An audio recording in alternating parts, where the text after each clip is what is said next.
You're listening to She's the Business podcast. If your business has more than one ideal customer, you might be thinking that all of the marketing materials out there have not been written for you, because we talk about who is your ideal client as if it is one person or one profile.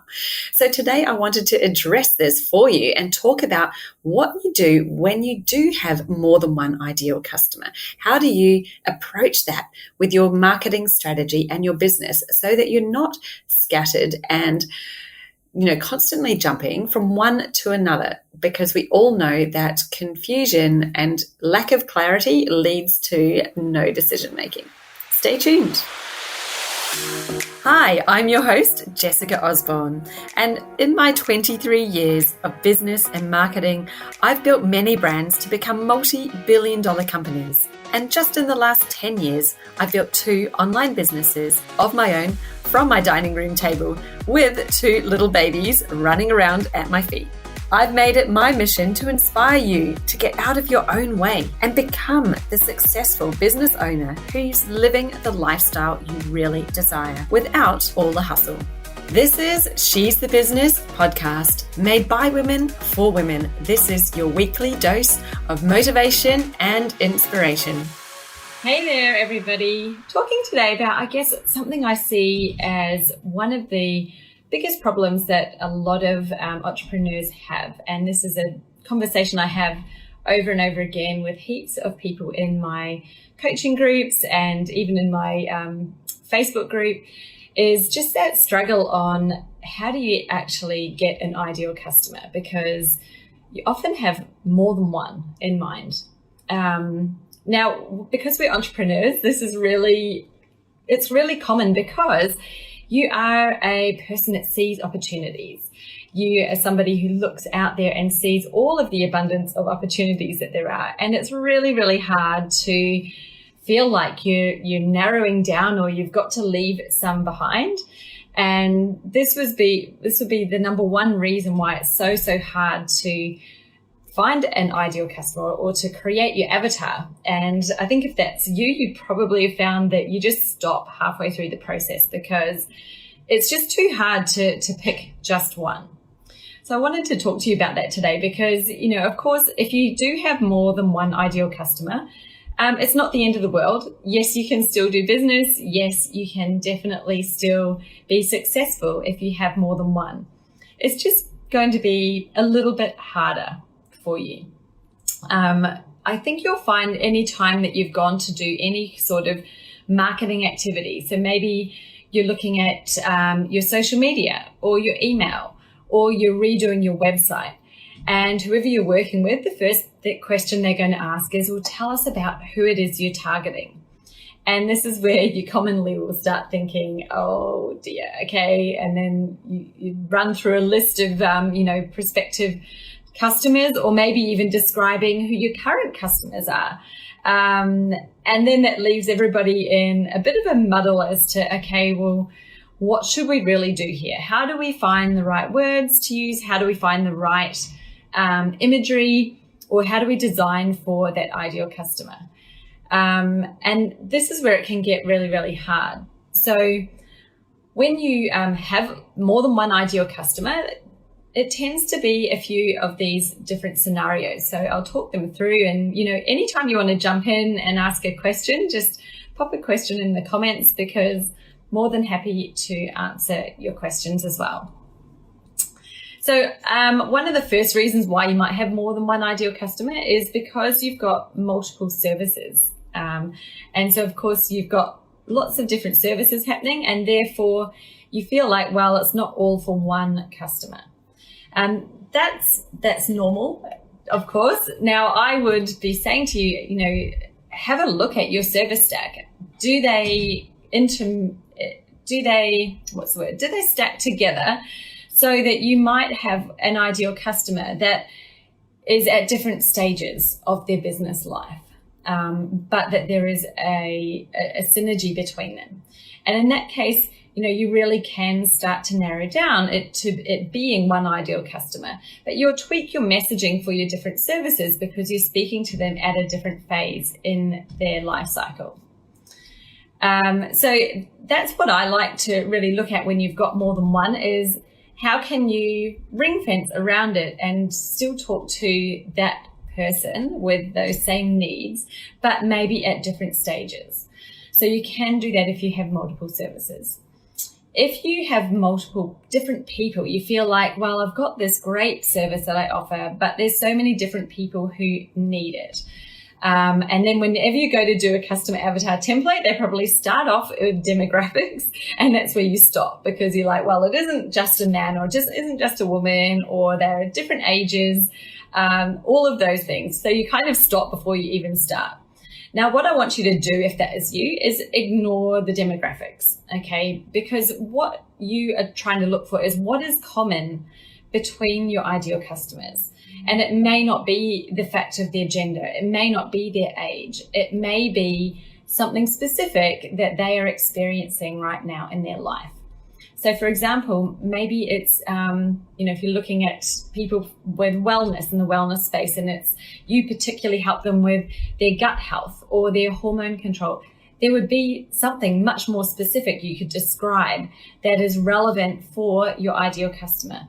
That doesn't have to do with, their age or where they live or other factors that are what I would call your standard profiling of your ideal customer. So I want you to really think outside of that. If those aren't relevant for you, just ignore those parts of it and go on to the pieces where you can really define down what is it that is common. Because the more specific you can be, once you've figured out what that is, then you can start to deep dive even further into the psyche of them. What are they experiencing right now? What are they thinking now? What are they feeling? What are they doing? And what is it that they want to be thinking, feeling, and doing? So you can still create an avatar without giving it a gender or an age or where it lives. It's much, much more important that this is specific to you and your business. So, when I do my customer avatar profiling, I actually have a 35 question worksheet that's really deep. But it's the important parts are more about what they already know, what they think, what they believe, and not so much about the demographics. For some people, it is relevant, and that's great, and that's why those questions are in there. But for me, it's much more about the other questions. I've got 5 different sections in the worksheet, and you go through each one, and it is much more about what are they thinking right now. Because when you're targeting a customer, it's about the psychology, and it's really about talking to them about what they are thinking right now and what you want them to think, or what you want to teach them might be possible, or that there is an alternative, and obviously that you're the solution for that. So the only way that you get that sort of copy that really speaks to them is when you are when you're dialed into what they're thinking as opposed to who they are. So yes, that's if you've got multiple customers, but maybe more of a defined service. Bigger companies, I find, tend to have a bit of both. They've got multiple services going on and multiple ideal customers. And what happens in that case is it's a lot harder, because you do have to multiply what you're doing with your marketing for each service type, and also to speak to each of those ideal customers. And that's why when I work with my clients, I really advise them to really get serious about it and think, well, what is the main thing that you want to be known for? And let's look at your, financials. Let's look at your projections of your service and see what is the most profitable way for you to niche, so that you can achieve those goals. You'll find that there's often been services that creep in because clients ask you for them, and you think, well, I can do that. And so you add it to your stack, and you add another one and add another one.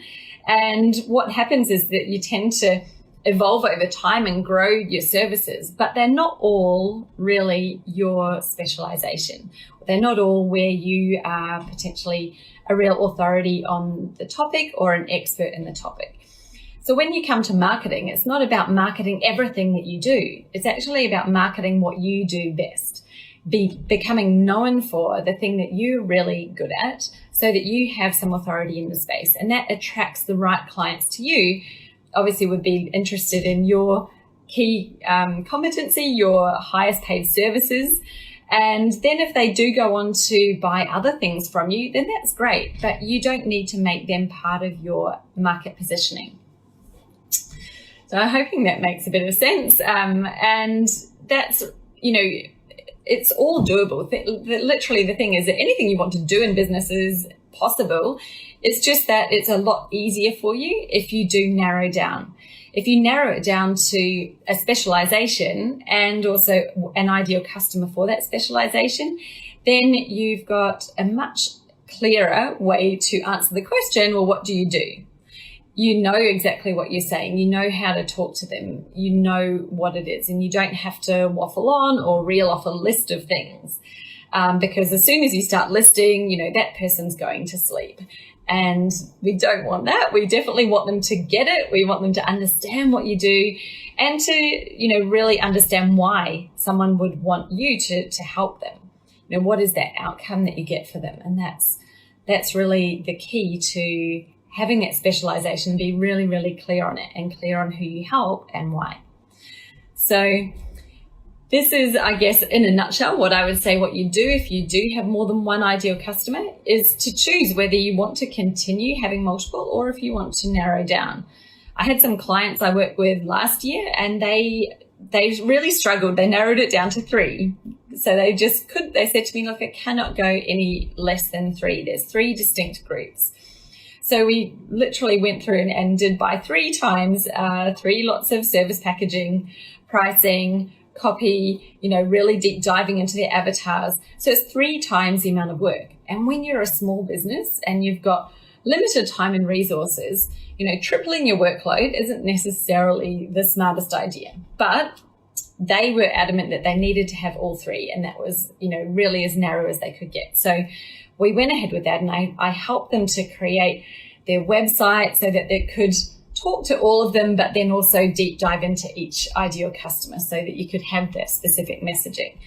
But what was funny was that 6 months later, they came back to me and said, you know what, we've tried this and our business has gone really well. They actually tripled their business. They were profitable. They were paying themselves a salary that was similar to their professional salary. And they were really happy, but they said, you're right, it was so much easier if we just chose one, and we've figured out which one we want to choose. So they were then going to narrow down even further and just go with one, because they saw that there actually wasn't a restriction on niching down into one. There were so many people who fit into that one that they would never be able to service them all anyway. So it was really, really handy for them to be able to experience what it was like to have more, but then to understand that they actually had nothing to be afraid of in reducing it down to one, because there were so many people who fit that profile and they could really do their best work and position themselves in that space so that people knew them as, this is the expert that I want to go to for help for that. Makes it much easier for other people to refer to you when you have that really defined message about who it is that you are, like what you specialize in, and also who you help. So if you're wanting a little bit more help with this, obviously I've just touched on quite a few things that you could have a think about and deep dive into today. But if you want to go further into this and actually go through step by step the process, the strategic process of, how do you narrow down your service offering to be more defined so that you've got a specialization, or how do you decide which of your ideal customers is really the one that you want to go with, like what would be the best way for you to go. Then right now you can get my masterclass.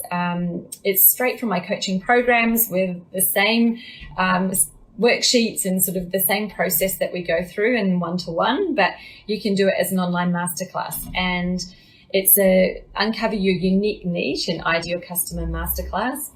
It's a 2-part training. Each part of that, it has lessons in there, and you can get that now at the moment at a reduced rate for $99. So if you could just go over to my website, it's jessicaosborne.com/niche, and you can find that masterclass. You can get it on its own or even in a bundle where I put 2 other masterclasses together with it, and you can save $280 by buying all 3 together. So it's firstly about what is your market position? What is it that you are and who you serve? Getting really clear on those. Then the next masterclass is about messaging, how to create really magnetic messaging to attract your ideal customer using all of that intel you've just discovered in your profiling of your ideal customer.